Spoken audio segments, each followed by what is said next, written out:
अस्सलामुअलैकुम। आप देख रहे हैं प्रोग्राम न्यूज रिव्यूज। मैं हूं आपकी मेजबान नबीहा इजाज। आज के खास प्रोग्राम में आपको खुशामदीद कहते हैं। बहुत सारी खबरें, उन पर तबसरा, उन पर तज्जिया आज के प्रोग्राम में शामिल होगा। पाकिस्तान की सिफारतकारी, सियासत, मईशत, गवर्नेंस के जो अहम मौज़ात हैं और जो पूरे दिन का बदलता मंजरनामा है उस पर बात होगी। अच्छा, आज की अहम अपडेट यह है कि वज़ीर आज़म मियां शहबाज शरीफ साहब जो है वो इस वक्त बहरीन में मौजूद हैं। उनका जो अहम खिताब है वो भी सामने आया, जहां उन्होंने बहरीनी सरमायाकारों को पाकिस्तान में सरमायाकारी करने की दावत दी है। इस पर बात करेंगे। साथ ही साथ जो पीएम है मियां शहबाज शरीफ साहब, उन्होंने पाकिस्तान जिस तरह से तरक्की कर रहा है ज़राअत के शोबे में, आईटी के शोबे में, आर्टिफिशियल इंटेलिजेंस में, उन्होंने कहा है कि इन तमाम शोबों में पाकिस्तान आगे बढ़ रहा है। हकीकत में भी कुछ ऐसा है कि नहीं है, या सिर्फ खिताब तक की बातें महदूद थी, ये भी आप समझेंगे। अच्छा जी, अगर हम सियासी मैदान की बात करें तो सियासी सूरत हाल पाकिस्तान में आज खासी हमने देखा कि संगीन सूरत हाल रही। खासकर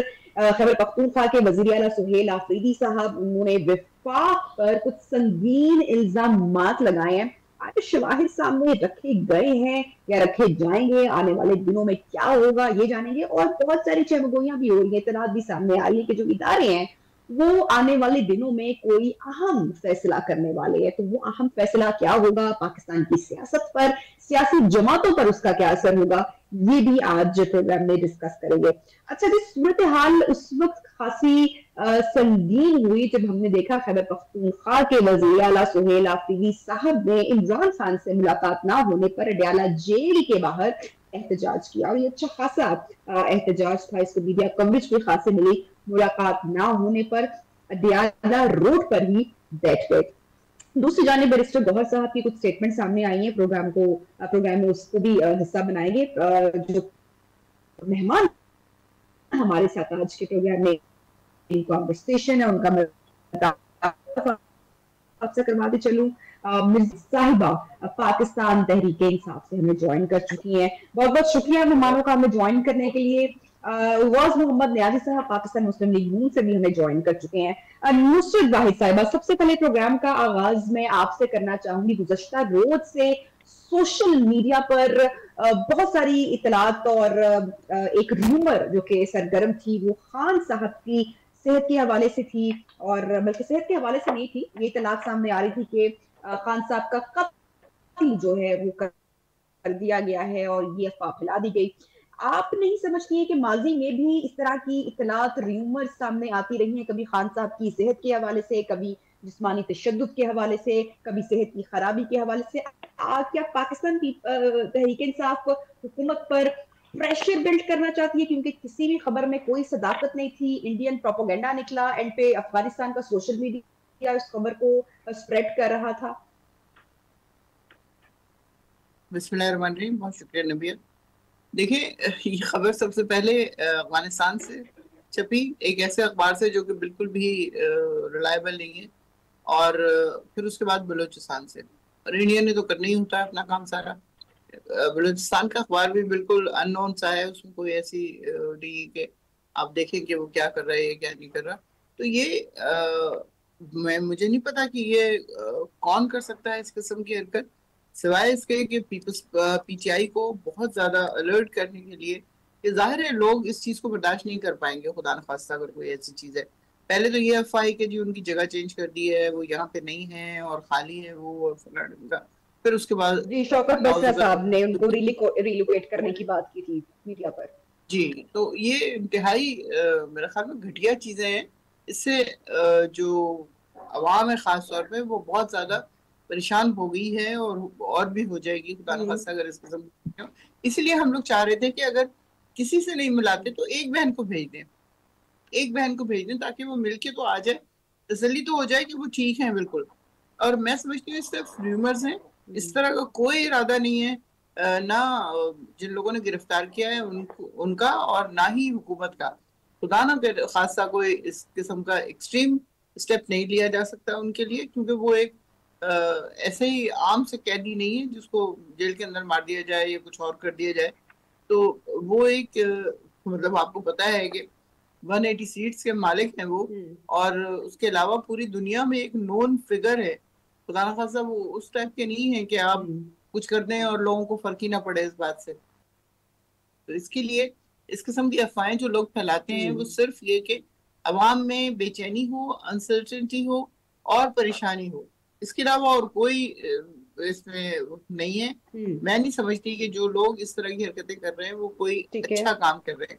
क्योंकि तो एक इल्जाम ये आ रहा था कि पाकिस्तान तहरीके इंसाफ, जो कि वी नो के इंडियन मीडिया ने इसका पूरा एक प्रोपेगेंडा किया और अफगानिस्तान का भी सॉरी नहीं, नहीं, बिल्कुल सोशल मीडिया यूज किया गया, लेकिन पीटीआई कुछ इतलात ये भी आती हैं या जो इल्जाम है वो पाकिस्तान तहरीके इंसाफ पर भी लगाया जाता है प्रेशर बिल्ड करने के लिए इस तरह की नहीं, वो तो आपको पता है जो कुछ भी खबरों होगा पर वो इल्जाम तो पीटीआई पे ही लगेगा।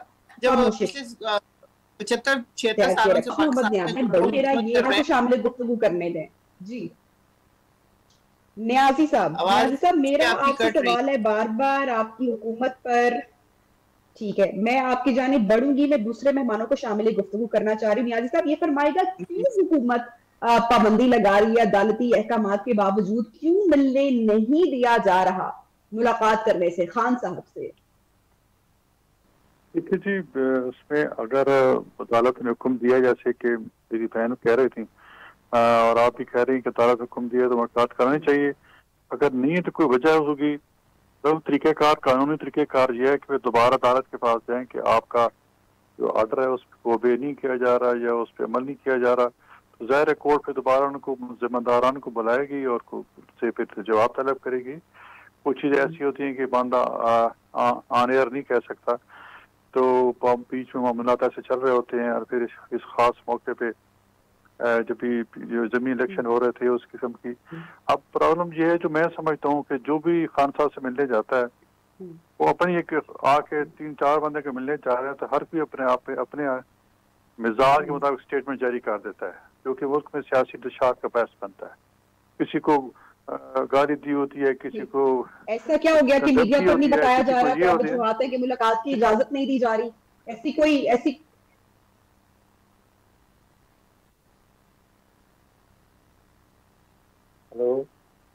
ये एक्चुअली बाहर की सिचुएशन को डाइल्यूट जी करने न्याजी की साहब, मेरा वजह से सवाल दिलाया जा रहा कि जो भी स्टेप्स ये लोग ले रहे हैं 27वीं तरमीम के बाद, उसके बाद वो नहीं चाह रहे कि अभी उनको कुछ पता चले।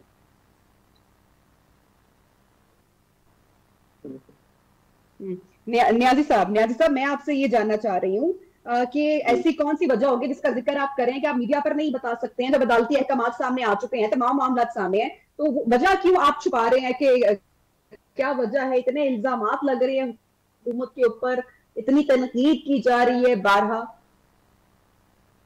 देखो, कई सिक्योरिटी के लिहाज से आप देखो ना, तो ये खबर किसने ली कि जी खान साहब को खुदा न खासा कोई कत्ल कर दिया गया, इस किस्म की बातें कर दी गई हैं, तो ये कहाँ से खबर है? काबुल से।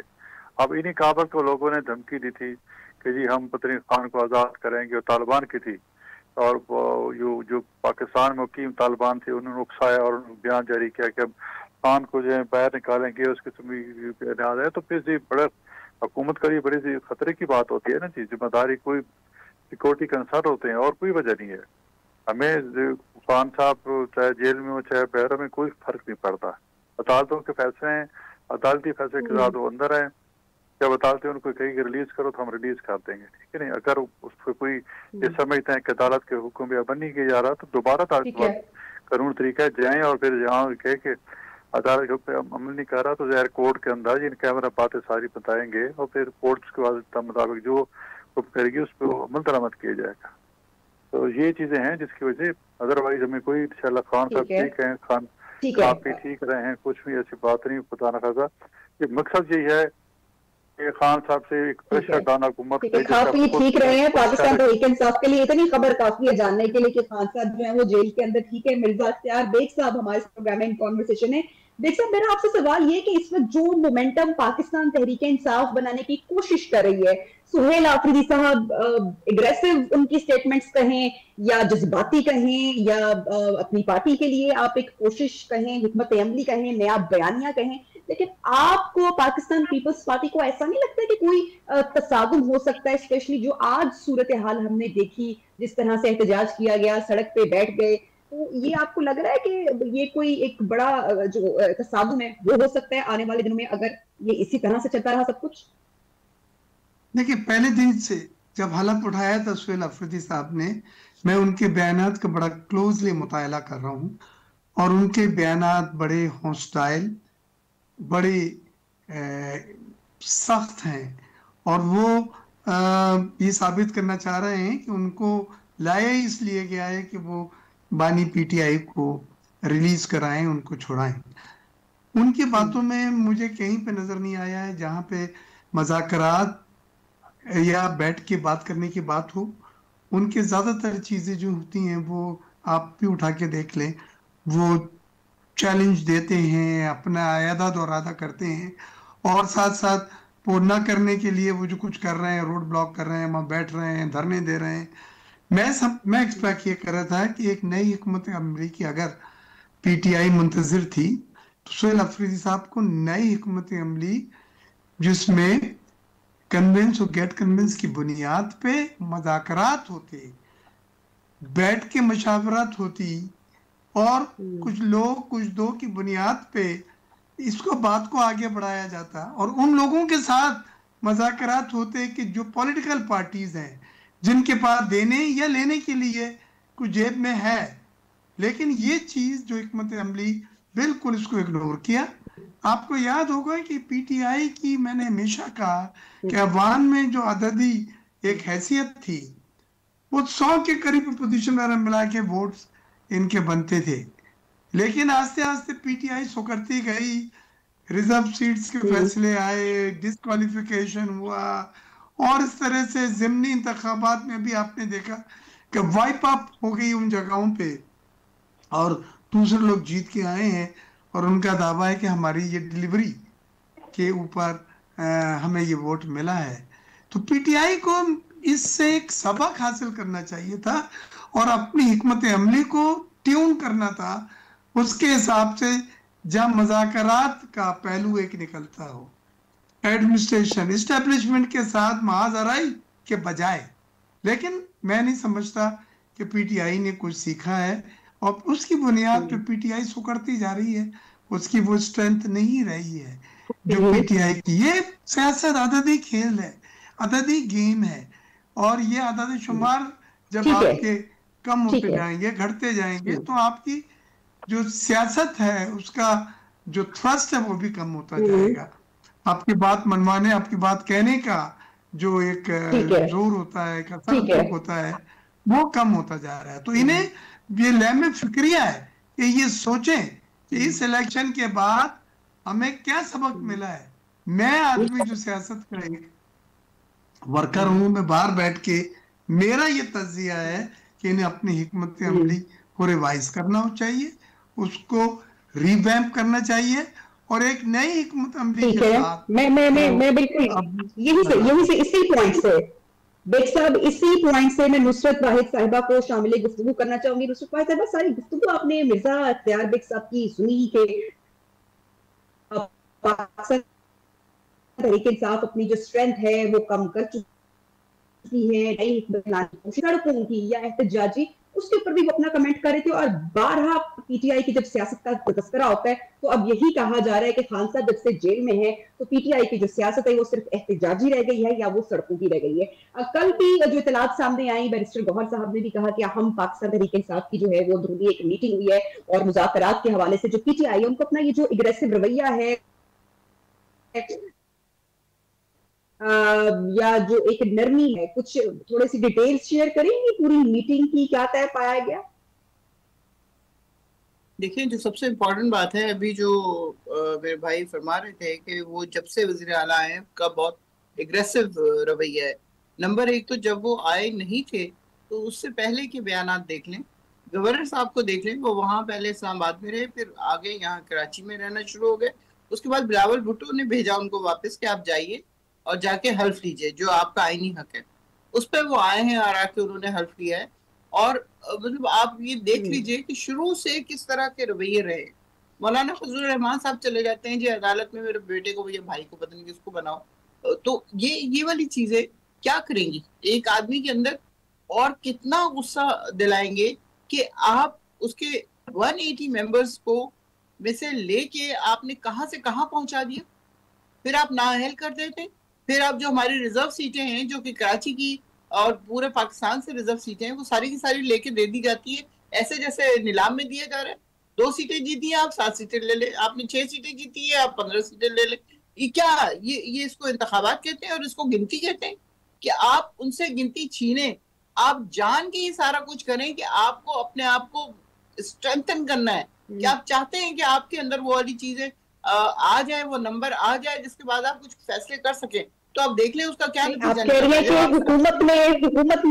हुकूमत ने नाअहली किया है तो सानिया 9 मई जिसके ऊपर डिबेट होती है, एवरी अदर डे डिबेट होती है, चाहे टॉक शो हो, मीडिया हो, सोशल मीडिया हो, और डिनाइल में ऐसा लगता है कि पार्टी है। तो ये जो अभी आपने कमेंट किया पास, ये हुकूमत आप कह रही है कि उन्होंने नाअहल किया है, अदालती फैसलों के बाद नाअहली हुई है। मैडम अदालतें कौन सी रह गई हैं, आप किस तरह की बातें कर रही हैं? और 9th में है actually, it's a false flag like 911। उसके बाद मुसलमान मुल्कों की हालत देखें, उससे पहले कभी दुनिया में इस तरह हुआ था कि जो मुसलमान मुल्कों ने जाके किया है कहीं पे भी?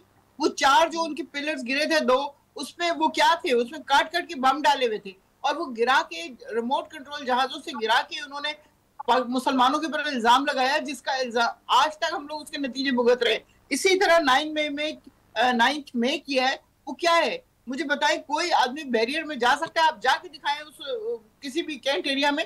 मैं कैंट एरिया में पली बड़ी हूँ, मुझे पता है कि वहां आप एंटर नहीं हो सकते without showing your identity card. Sir जो देखिए जो व्हाट्सएप की कॉन्वर्सेशन सामने आई, डाटा पूरा सामने आया, नुसरत वाहिद साहिबा सारी खत्म कर दी गई। आप ये देखें, जमान पाक से लेके लिबर्टी से लेके सामने आई है, चले मत करें। 15 जगहों पे लगा हुआ है, उसने लाहौर में भी कर लिया, उसने मियांवाली में भी कर लिया, उसने सरगोदा में भी कर लिया। एक ही इंसान और 2 पुलिस वाले, माशाल्लाह माशाल्लाह, 2 पुलिस वाले एक टेबल के नीचे घुस गया, एक सोफे के पीछे छुप गया, उसे सुन लिया कि खान साहब ये प्लानिंग कर रहे थे। किस किस्म की, मतलब इतनी वीक विटनेसेस हैं कि इंसान हैरान होता है कि उसके ऊपर लेके आप क्या कर रहे हैं। आपने उसी दिन कोई 20,000 से ज्यादा लोग गिरफ्तार कर लिए, मार के लोगों को जान से मार दिया। उसके बाद 9th में, अभी तक 9th में चलेगा। ये सारा फॉल्स फ्लैग है पीटीआई को गिराने के लिए। ये बार जो खान साहब बात करते हैं ना कि ये लंदन प्लान था, लंदन प्लान चल रहा है अभी। जीएचक्यू बाद आप देखिएगा, जीएचक्यू क़यादत वहां पर नहीं पहुंची। सारी ऑडियो कॉल्स, चैट्स आप उनकी तरदीद करती हैं, वो सब कुछ झूठ है। इतना बड़ा प्रोपेगेंडा कर लिया गया, आप ये कह रही हैं? कौन सी ऑडियो कॉल्स? कौन सी ऑडियो कॉल्स? डॉक्टर यास्मीन की, कि वो कह रही है अंदर ना जाए, कोई भी अंदर ना जाए। उसके बावजूद वो बेचारी आज तक भुगत रही है, 73 इयर्स ओल्ड कैंसर सर्वाइवर। ये सिर्फ फॉल्स फ्लैग है जो पता चल जाएगा आज नहीं तो 10 सारी चैट्स मौजूद है, कहां पर कब पहुंचना है, पूरी प्लानिंग की गई है। फांसी लगाने के बाद आज कॉल नहीं की गई, वर्कर्स के लिए कॉल नहीं की गई, उनको इकट्ठा करने के लिए पॉइंट्स का जिक्र नहीं किया गया। देखिए, लोगों को इकट्ठा करना, प्रोटेस्ट करना हक था, लेकिन उससे पहले जो पीटीआई का कैरियर है तमाम 28 साल का, 30 साल का, कभी जिंदगी में नहीं हुआ कि हम लोग अग्रेसिव हुए हो। खान साहब ने कभी नहीं कहा, उन्होंने हमेशा ये कहा पूरा मन पूरा मन पूरा मन। लेकिन जिस तरह उनके लीडर को गर्दन से पकड़ के खींच के लेके जा रहे हैं कमरे से, लोगों के सरों पे डंडे मार रहे हैं, खून बह रहा है, और गाड़ी में बिठा के लेके चले गए हैं। उसके बाद नुसरत वाहिद साहिबा, खून बह रहा है। अगर अदालत के कमरे आप ये कह रही हैं कि अगर वहां पर उनको रोका नहीं जाएगा तो पाकिस्तान तहरीक इंसाफ के जो वर्कर्स हैं वो कुछ भी करने की उनको इजाजत है। जिनको रोकना चाहिए था, अगर वो नहीं रोकेंगे तो आप कानून को अपने हाथ में ले लेंगे, आप कोर्ट को करेंगे। और उसके बाद सारा मलबा जो है वो कोई चीज कही हो, कभी खान साहब ने नहीं कहा कि कोई तोड़ फोड़ करनी है, किसी को मारना है, कुछ करना है। हमेशा सारी उम्र यही हुआ है कि पूरा मन। ठीक है नुसरत वाहिद साहिबा, मुझे बाकी मेहमानों को भी प्लीज प्लीज प्लीज प्लीज जी जी मैं आऊंगी आपके। गौस मोहम्मद न्याजी साहब, आपका कमेंट चाहिए। गुफ्तगू आपने सुनी। नुसरत वाहिद साहिबा जो है वो कह रही हैं कि पीटीआई जो है वो बेकसूर है, फॉल्स फ्लैग ऑपरेशन, यही बार बार तस्करा किया जाता है, यही बार बार बात की जाती है। तो सब गुफ्तगू सुनी आपने इनकी, कमेंट करेंगे आप उस पर? जी जी बिल्कुल, मैंने गुफ्तगू सुनी है। ये हमें जज्बाती और हकीकत से बारातार होकर ये बातें करते हैं। जब ये खान साहब जब 2022 में धरना लेके आ रहे थे और फिर यहाँ वो सुप्रीम कोर्ट ने ऑर्डर भी पास किया कि जी आपका तरना जी नहीं आगे नहीं जाएगा, हुक्म दिया था, और जिसको उसको वायलेट किया और फिर ये डी चौक की तरफ बढ़ रहे थे और फिर अचानक रास्ते में धरना जो खत्म कर दिया था। मुझे खांसी आ गई। तो कहने के ये कि जज्बात से नहीं, ये हकीकत से जो है ना बात करनी चाहिए और हक़ाइक़ को सामने रख कर करनी चाहिए। कि एक तो कह रहे हैं कि इनको धक्का दे के और वो जो है इनको पकड़ के लेके खान साहब को, तो इनको वो याद नहीं जब मरियम नवाज अपनी वालिद को खाना देने गई थी और फिर उनको वहाँ से गिरफ्तार कर लिया का जेल के दरवाजे से खाना दे। किसके तो एम्बेरसमेंट है कि 3 टाइम वज़ीर आज़म है, उसकी वो जेल में है और उसकी बेटी खाना देने जाए तो आप वहाँ से हथकड़ी लगा रहे और बाप के सामने हथकड़ी बगैर किसी जुर्म के, किसी वजह के। तो ये भी तो उनको याद रखना चाहिए कि ये सारा कुछ उनके दौर में हुआ। तो अब ये जज्बाती हो रहे हैं कि खान साहब पे जुर्म हो रहा है और ये जानबूझ के सोशल मीडिया इनके चीज़ को प्रोपेगेट करता है।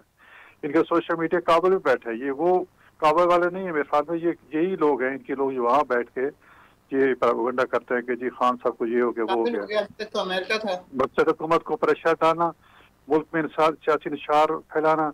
अब जब ये इलेक्शन हार चुके हैं और इनको पता चल गया है कि हमारा कुछ नहीं बनने वाला, तो ऐसे किस्म की अफवाहें उड़ाएंगे और इनका सोशल मीडिया इसी काम पे हमेशा झूठ पे और इस पे लगा हुआ है। तो मेरे ख्याल में ये मुल्क पे रहम करें और मुल्क को चलने दें। अगर हम तो कोशिश कर रहे हैं कि हमारे साथ मुज़ाकरात के लिए बैठें, लेकिन ये बैठने को तैयार नहीं है, चाहते कि इंतशार हो, ये मुल्क चले नहीं तो हम इंशाल्लाह। लेकिन हम अपना काम कर रहे हैं अल्हम्दुलिल्लाह, सारे सब चीजें पॉजिटिव जा रही है मुल्क में, इंशाल्लाह से स्टेबिलिटी भी आ जाएगी। ठीक है, हुकूमत अपना काम कर रही है, लेकिन उसके साथ साथ न्याजी साहब कुछ संगीन इल्जामात भी लगाए गए हैं। खैबर पख्तूनख्वा के जो वज़ीर आला साहब हैं, उन्होंने संगीन नौयत के हजारों अरबों रुपए के जो करप्शन है वो बातें सामने आई हैं। लेकिन मैं मिर्जा अख्तियार बेग साहब से पहले सवाल है उनके सामने रखना चाहूंगी, फिर मैं ये जो दीगर जो भी मामला हुआ है IMF का, मैं उसके ऊपर सर मैं आपसे कमेंट लूंगी। बेग साहब से सवाल करना है। जी बेग साहब, ये फरमाइएगा कि अभी मियां शहबाज शरीफ साहब बहरीन में मौजूद हैं और वहां पर जो वहां के जो बहरीनी सरमायाकार है उनको पाकिस्तान में सरमायाकारी की दावत भी दी है। फिर पाकिस्तान की मैशत के हवाले से मुस्लिम लीग नून अभी की मौजूदा हुकूमत बहुत बातें करती है कि IT के मैदान में आगे जा रहे हैं, ज़राअत के लिए ये हो रहा है, हर शोबे में पाकिस्तान तरक्की जो है वो हासिल करे। तो ये सिर्फ आपको लगता है कि बातें हो रही हैं, बयानात की हद तक महदूद है, क्योंकि सरमायाकारी क्या वाकई हो रही है, पैसा पाकिस्तान आ रहा है, जो रियलिटी है वो क्या है, जरा उससे हमारे देखने वालों को आगाह कीजिएगा। देखिए, मुल्की माशत में तो बेहतरी आई है, इससे कोई शक नहीं है और मैं बिल्कुल उसका एडमिट करूंगा। लेकिन एक्सटर्नल फ्रंट पे यानी बैरूनी तरफ की जो चीज़ें हैं, रेमिटेंसेस बढ़ी हैं, 38.3 बिलियन लास्ट ईयर थी, इस बार 40 अरब रिकॉर्ड है, 78 साल में कभी नहीं हुई। आपके रेमिटेंसेस हैं, एक्सपोर्ट में भी मामूली इजाफा हुआ है, आपके रिजर्व्स भी बढ़े हैं और करंट अकाउंट आपका जो है वो सरप्लस में आ गया है। तो ये सब चीज़ें तो बेहतरी है, इन्फ्लेशन कंट्रोल है। लेकिन इंटरनल फ्रंट के ऊपर वो समरात नहीं मिल सके जो हम चाह रहे थे। महंगाई में इजाफा हुआ है, खाने पीने की अशिया, शुगर आज भी 210 और 220 रुपये पे पहुंची हुई है, अफरात दर 7% से ज़्यादा जा रहा है और तिजारती खसारा बढ़ गया है, यानी एक्सपोर्ट कम है और इम्पोर्ट हमारी ज़्यादा है, जिसकी बुनियाद पे रेवेन्यू टारगेट पूरे नहीं हो रहे और GDP आपकी जो है जिसे आप ग्रोथ कहते हैं वो 3% से और 3.5 से ज़्यादा नहीं जा पा रही, जबकि हमें जाना चाहिए था 5 और 6% के ऊपर। तो ये चीज़ें तो हैं। अभी बहरीन का जो दौरा था यादगारी दौरा है, शहबाज साहब बड़ी मेहनत कर रहे हैं। तमाम ममालिक में जो सफारती कामयाबी हासिल हुई है, जो सफारती सपोर्ट मिली है, वो अनप्रेसिडेंटेड है, मैंने पहले कभी नहीं देखी। उसमें आप देखें अमेरिका के साथ भी अच्छे ताल्लुकात हैं, सऊदी और ईरान को एक तरफ हाथ में ईरान के साथ है तो एक तरफ सऊदी है, पैक कर रहे हैं हम, और ईरान की भी सपोर्ट है, तुर्की हमारे साथ है, अजरबैजान हमारे जियो पाकिस्तान, ये चीज़ें पहले नहीं थी। UAE की, सऊदिया की तो ये मानना पड़ेगा कि सफारती सतह पे हम, और उसके संबरात भी हैं। सऊदी अरब ने डेफर्ड ऑयल पेमेंट यानी कर्जे पे तेल देने की $1 अरब की सहूलत बहाल की है, वो आपको दे रहा है। बहरीन में जो सबसे अच्छी चीज हुई है वो ये हुई है कि $600 मिलियन की आपकी तजारत थी, जिनका $1 अरब का 3 साल में टारगेट रखा है, और 1.5 लाख पाकिस्तानी को इजाफी जॉब्स बहरीन ने देने का वादा करा है। फिर साथ साथ उन्होंने बहरीनों को जो आज इन्वेस्टमेंट कॉन्फ्रेंस में बुलाया था, 3 सेक्टर हमने उन्हें ऑफर करे हैं। आईटी, मिनरल और डिफेंस प्रोडक्शन में हमने उन्हें साझेकारी के लिए, जॉइंट वेंचर्स के लिए ऑफर करा है। पाकिस्तान की इस तरह से भी एक बड़ी नुमाइयां हैसियत है कि बहरीन का सबसे बड़ा सिविल ऑर्डर ऑफ बहरीन जो है वो उनको दिया गया है। और उससे बड़ी बात, जो सबसे बड़ी बात मेरे नजदीक है, कि गल्फ ममालिक के साथ एक फ्री ट्रेड एग्रीमेंट साइन होने जा रहा है, क्योंकि गल्फ ममालिक एक है, तो वो बहरीन के साथ हम नहीं कर सकते, हम यूएई के साथ अकेला नहीं कर सकते, सऊदिया के साथ नहीं कर सकते, तो हमें जीसीसी कंट्रीज के साथ मिल के एफटीए, जिसको फ्री ट्रेड एग्रीमेंट होने जा रहा है, जिस पर तमाम शराइत तय हो गई हैं, जिसके मुताबिक जो चीज हम एक्सपोर्ट करेंगे गल्फ ममालिक, वो ड्यूटी फ्री वहां जाएगी, और जो वहां से चीज यहाँ आएगी वो भी ड्यूटी फ्री पाकिस्तान में अपना इंपोर्ट की जा सकेगी, जिससे दोनों ममालिक की तजारत बढ़ेगी।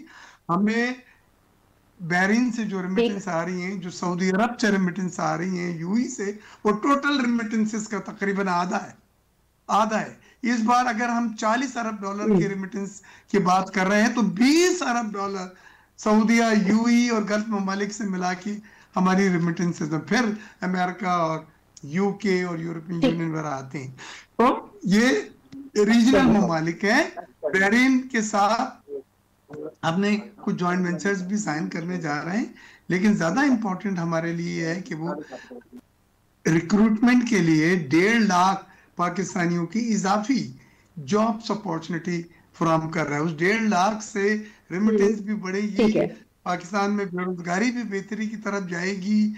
बहुत अच्छी बात है। ये जितनी भी आपने डिटेल्स हमारे साथ शेयर की हैं बेग साहब, बड़ी जबरदस्त है, बड़ी खुश आइंद है, और दुआ है कि जितने भी मुआहदों का और ये जिनकी आपने डिटेल्स शेयर की हैं सरमायाकारी की, जो कि पाकिस्तान में होने वाले हैं, और ये आई होप सो के हो सके और पाकिस्तान की जो मुआशी सूरत हाल है वो भी इससे बेहतर हो सके। लेकिन दूसरी जानिब जो IMF की करप्शन रिपोर्ट सामने आई है वो बड़ी तशवीशनाक है। बेग साहब, नियाज़ी साहब, मैं इस पर आपका कमेंट लेना चाहूंगी। 2 चीजों के ऊपर IMF ने सामने आई है, सख्त एतराज किया है नदिया, एक करप्शन और दूसरा बैड गवर्नेंस।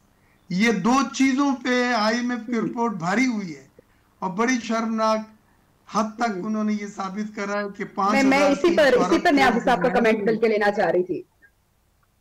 नियाज़ी साहब, ये जो रिपोर्ट सामने आई है, मैं सुन रहा हूँ, संजीदगी से ले रही है। मैं सुन रहा हूँ जी, देख, हाँ जी, बिल्कुल IMF की रिपोर्ट आई है, इस रिपोर्ट को कितनी संजीदगी से ले रही है। लेकिन आप ये सोचें कि ये रिपोर्ट आई कहाँ से?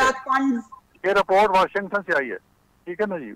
और वाशिंगटन कभी पाकिस्तान की खैर खाई नहीं चाहेगा, ठीक है ना। वो वहाँ बैठे हैं, वो तो चाहेंगे कि पाकिस्तान में सियासी इंतशार हो, और मुल्क में जो है जो बैड गवर्नेंस क्यों है? पंजाब में तो गवर्नेंस ठीक है, जराइम में 70% कमी हुई है, लॉ एंड इंस्टीट्यूशन है, महंगाई पे काबू है, सब कुछ। वजह क्या है कि यहाँ हमें कोई मसला नहीं है, हमारी हुकूमत कायम है, वफाक में हमारी हुकूमत है, बैसाखियों के सारे खड़ी है। हमारे पास सिंपल मेजॉरिटी नहीं है, जिसके लिए हमारी हुकूमत जो है कमजोर फटिंग्स पे है। हम कोई इतना ड्रेस्टिक स्टेप नहीं ले सकते जिसकी वजह से ये गवर्नेंस बेहतर हो या कोई हो। हमें इत्तेहादियों के साथ लेके चलना पड़ता है। कोई हम स्टेप लेना चाहते हैं तो हमारे जो 4-5 इत्तेहादी उनसे मशवरा करना पड़ता है, उनको एतमाद देना पड़ता है। कभी वो हम पे इस्तेफा करते हैं, कभी नहीं करते, तो ज़ाहिर हमें कोई फिर नरम गोशा करना पड़ता है। तो वजह अगर कोई गवर्नेंस में कमी है तो उसकी ये नहीं कि हमारी को खुदा न खासा नीयत ठीक नहीं है, या हमारी को टीम जोर है, या हमारे वज़ारा कोई काम नहीं कर रहे। वजह यही है कि हमारी हुकूमत जो है टैक्स पे है, और हमने तो ज़ाहिर है उस वक्त PTI को ऑफर की थी कि आप हुकूमत संभालें, हम अपोजिशन बैठने को तैयार है। तो उस वक्त वो हमारी बात नहीं मानी। उन्होंने कहा कि जी आप भी करप्ट हैं, पीपल्स पार्टी को करप्ट है, हम तो आपके साथ नहीं बैठेंगे। नतीजा ज़ाहिर है हमें तो मुल्क तो चलाना है जी। हमें फिर सेकंड लार्ज पार्टी हम थे, फिर पीपल्स पार्टी हमें ऑफर की कि आप हुकूमत बनाए, तो हमने हुकूमत बनाई। तो ये चीज़ें जब तक मतलब हमारे जो है ना वो हुकूमत जब तक हमें सिंपल मेजॉरिटी अलहमदुलिल्लाह हम मिली है, तो आप देखेंगे कि कई कानून साजी में अब कोई दुश्वारी नहीं है।